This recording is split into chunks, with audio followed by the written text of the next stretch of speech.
Ladies and gentlemen, welcome back to the channel. I hope that you're having a nice day out there today. Hope you're doing well, feeling well, doing all right. Today we're going to listen to this piece of music, Luigi Nono.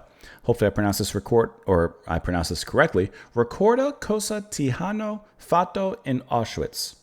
Well, we're going down into the dark depths of history here. I'm going to give this a little translation. Obviously, it's in Italian.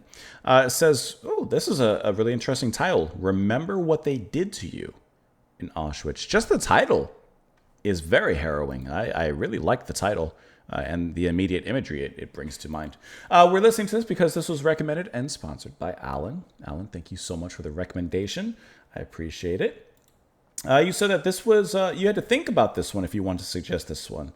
As you says, it was pretty much one of the most traumatizing electronic works that generation of composers produced. Well, I mean, with the subject matter, I would absolutely imagine so. That's really interesting. I'm curious to hear this one. I'm not going to read all this right now. We'll read this together, but I did Google the title of this piece, and I did find quite a bit here. So we'll listen to the piece first, discuss it, etc., and go from there. Here we go.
When you have a piece of music like this, no lyrics, wordless, just sounds and sound manipulation, etc., and all you're given is the piece and the title. Maybe originally and such, maybe there was a program handed to the audience or however it may have been. But for us and our purposes, we're strictly given the music here and the title of the track. That is all we have to go on when it comes to how we approach our listening and how we hear this. And for what it is, this is sensational. It should be very obvious. This is not something you're going to put on in the car and drive around and listen to. This is, creating music like this for the sake of not only experimentation, but capturing something different from the usual. We're very used to hearing beautiful music and this and that and such. Like, this is for the sake of doing something completely different. And in this case, the experimentation here works extremely well, of course, in favor of the subject matter. Now, can I tell you just with a quick summarization of what I heard during this? I heard, remembering that this is entitled "Remember What They Did to You" in Auschwitz. So this is like a survivor thinking back. Remember what they did to you. I'm thinking of like an interview. Can you tell us what happened, what you saw, what you heard, what you smelled, what you tasted, what you felt? Can you put us there in that camp for your duration? Can you take us back? And so our survivor takes us back, wordless, but just as meaningful in its own way. And the sounds here should provide the imagery for yourself. The sounds here should provide everything you need to know without having to directly tell us what it is. And once again, for that purpose, I think it does a sensational job of delivering that and taking us back to a horrifying moment in time. And what I heard here, we'll look into how it was made and things like that. For me, I heard the sounds of trains coming and perhaps even going. I heard the screams, the wailing, the mourning of people losing other people. I heard death. I heard quiet sobbing, quiet crying. After all the adrenaline of this and that, laying in bed, waiting for whatever happens the next day, maybe in that night, just a quiet, sobbing reflection. I heard objects and personal effects being shoveled into a furnace or into a chimney. I think at the end, I have to look up historically exactly what happened at Auschwitz. But with the way that it almost sounded like there were planes flying above and bombs and things happening, perhaps we even heard liberation at the end, since we are hearing this from the perspective of a survivor. That's what I heard and felt listening to this, and the imagery I got, which was so intense. There's that moment where it was quiet for what seemed like a couple minutes, and then out of nowhere, just this intense jump scare out of nowhere. That felt to me like the perfect representation of unexpected violence, unexpected execution, or whatever else it could have been.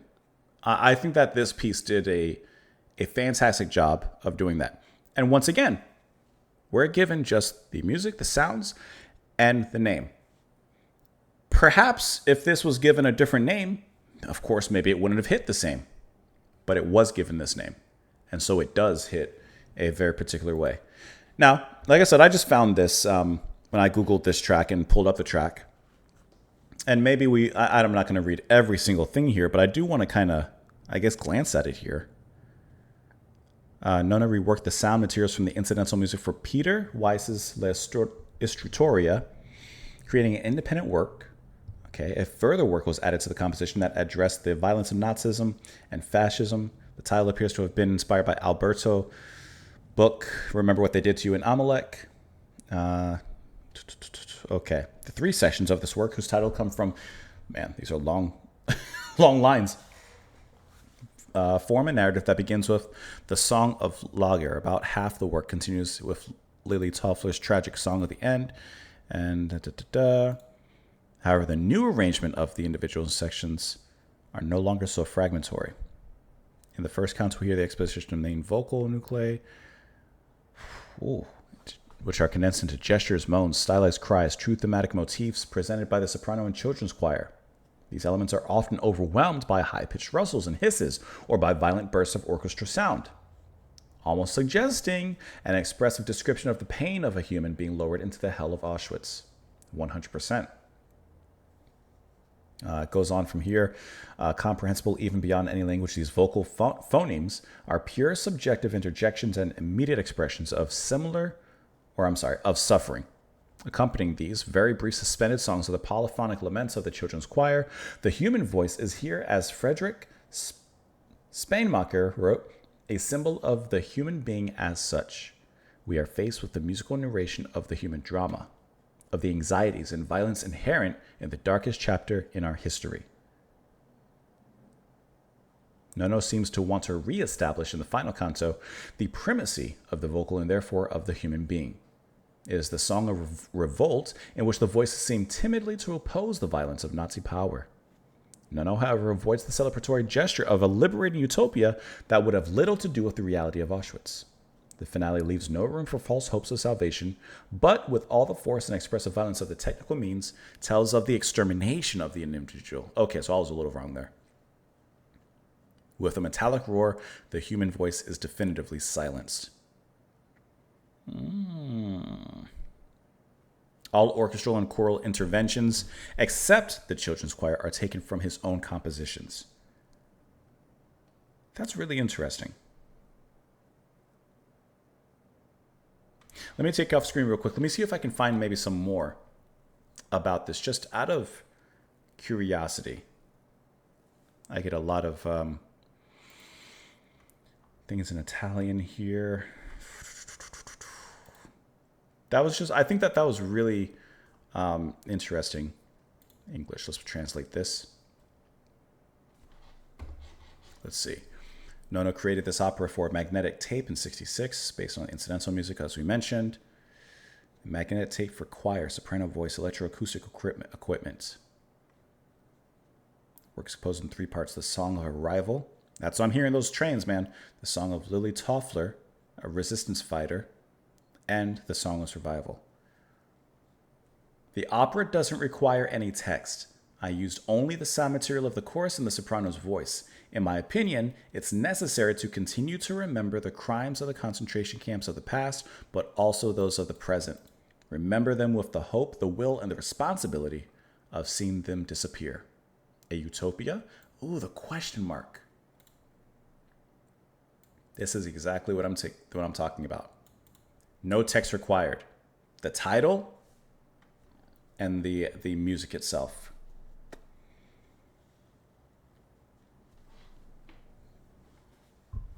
I think that's it, man. I think that was really good. Let's just put it down like that. It was very good. Really great suggestion. Really good one.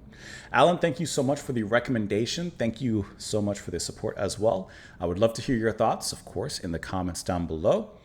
This is one where it's not about beauty whatsoever. This is one where truly the horrors, as presented in the music and the dissonance, is very much in line with the themes itself. Now, let me know what your thoughts are. Have a great one, and I will see you later. Bye, guys.